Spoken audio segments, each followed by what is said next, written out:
allora mi è venuto in mente che ogni volta che noi riusciamo a trasformare una parte dolorosa, una parte difficile, una parte pesante, una parte che puzza anche, perché se potessimo sentire gli odori di quello che noi maniamo quando siamo lì a ribellarci, a stagnare nelle mille nostre pretese, modi, paure, eccetera, o a una violenza che ti arriva da esterno, un'accusa, che ne so, una pressione, un modo anche non gentile che ti arriva dall'esterno, e tu lo trasformi, invece di tagliare le teste intorno, lo trasformi da dentro e riesci per un miracolo assurdo a riproporti in modo gentile, a riproporti con una trasmutazione interna da questo dolore a un fiore, stai mettendo un fiore nel tuo giardino.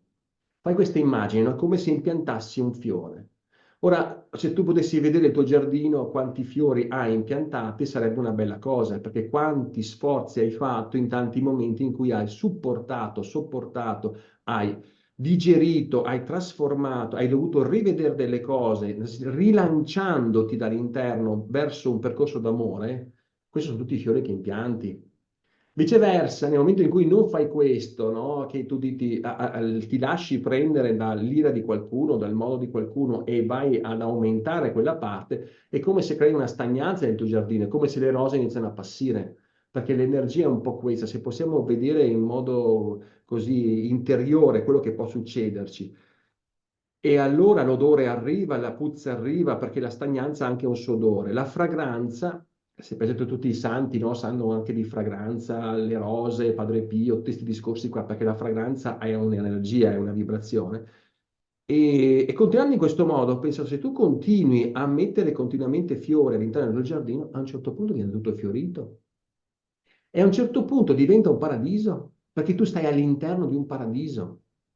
Cioè, il paradiso non è uno spazio esterno, è un piano di coscienza che tu hai creato, come? Con un riempimento di tanti fiori che sono trasformazioni dal dolore in una proposta d'amore ancora, ancora e ancora.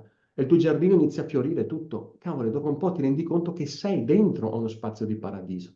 Quindi il paradiso è costruito in un piano di coscienza, giorno per giorno, dove tu permetti a te stesso di avere un atto di coraggio enorme, di non reagire o di non costruire ancora odio, reazione su tante parti, ma hai il coraggio di ripulire delle cose, trasformarle all'interno e riproporti con un fiore. Wow.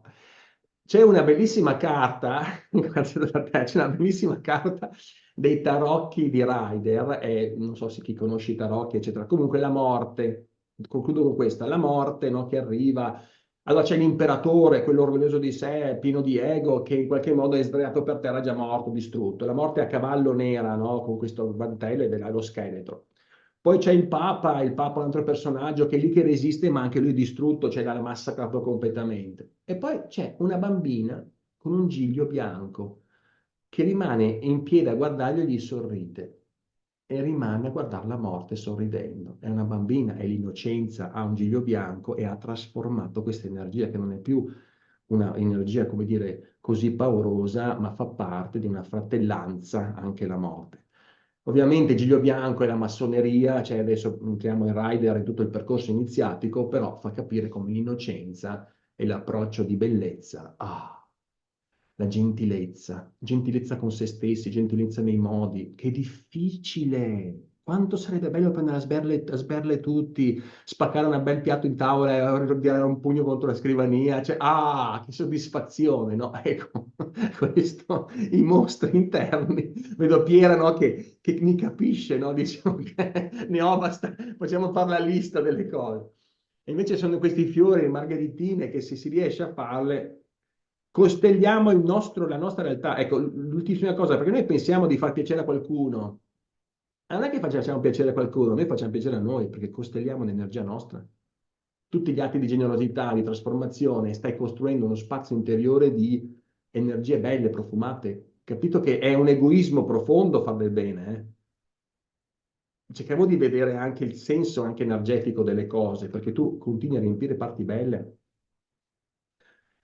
Eh no, perché ce n'è tutti i giorni, ragazzi, per cui se non abbiamo questa direzione, se non riusciamo a mantenere una direzione di senso e allenamento, poi mi raccomando, ragazzi, allenamento, Allenamento importantissimo perché quando arrivano momenti difficili, tu usi ciò che hai utilizzato, cioè ciò che hai fatto. Non è che puoi trasformare così di punto in bianco, devi allenarti.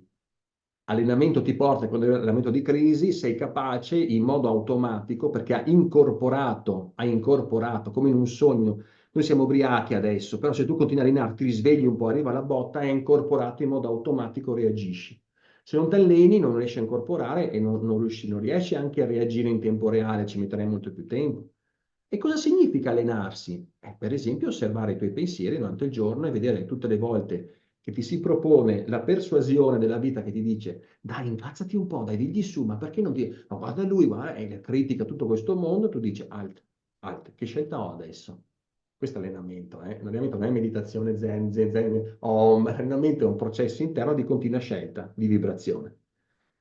Che via segue? La via del cuore o la via del cuore è sempre più difficile, però ti chiede di guardarti ed è questo è la chiave di andare verso un allenamento giornaliero che poi ci può essere la preghiera, la meditazione, le pratiche fisiche, fate una camminata, metti una bella musica, usa qualche sostanza all'arancia, la litsea che è sa di limone, tipo robe così, drogati un po', fai qualcosa, ecco, cioè non bere alcol, però perché quello fai qualcosa per cercare di aumentare il campo. Molto bene, che bello, siamo subito partiti caldi caldi, molto bene. Allora.